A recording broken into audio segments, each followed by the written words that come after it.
Hi guys, and welcome back to the Lazy Girls Kitchen. For those of you that are new to my channel, my name is Maggie and welcome. Today I'm going to share with you how I like to make my crab rangoon egg rolls, or as my niece calls them, crab rangoon. So I do have to say this recipe is really, I didn't come up with it like 100%. It's kind of a copycat of a recipe that my friend's mom used to make, and I loved it. So I tried it multiple times, and I feel like I finally perfected it. So I could not wait to share it with you because it's delicious. It's absolutely delicious. So if you want to see how they come together, make sure you keep on watching. So to make the egg roll filling, what I have in here is I have some crab that I diced up, some cream cheese softened at room temperature. You're going to need some salt, some pepper. I have some green onions and then some regular onions that I chopped pretty finely because you don't want them too big. All right, so let's start assembling. Okay, so for this you're going to need clean hands. I just washed my hands because we're going to just use our hands to combine everything together. So I'm going to go ahead and add in the green onions. And then the regular onions. If you're afraid that your hands are going to smell after this, because onions do tend to stick to your hands, the smell I mean, just use like gloves, but it really doesn't bother me. You're going to need some salt and then a good dash of black pepper. And you can start this out with a spatula, with your hands, whatever you want. I think I'm going to start mashing this with a spatula and then switch to my hands.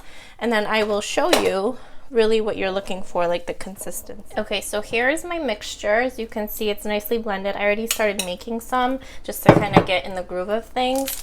And then you're gonna want to use, I'm using these, even though they're spring rolls, they're good for the egg rolls that we're making.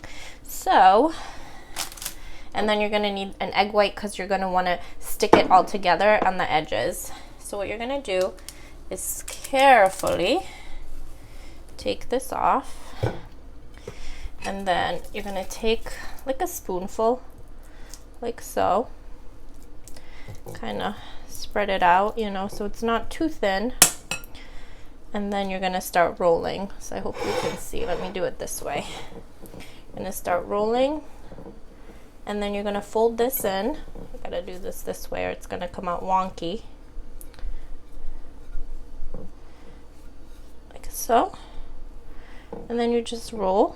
And then once you get to the edge, you're going to dip your hand in the egg white, and you're just going to brush, like I call it the envelope part because it looks like an envelope, and you just roll it. Okay, and then when you're ready, you can fry them. I use vegetable oil or canola oil or corn oil, whatever you like. You just want an oil that has a really high tolerance for heat because you are deep frying these. And then you can also freeze these if you'd like and just take them out when you need them, which for me is a godsend because when someone comes by, I could just pop them out of the freezer, let them thaw for a little bit, and then go to town on these. So you know where to find this. The recipe will be listed for you at thelazygirlskitchen.com, and I'm going to continue to make these, and then I'm going to fry some up so I can enjoy them. All right guys, have a good day. Bye.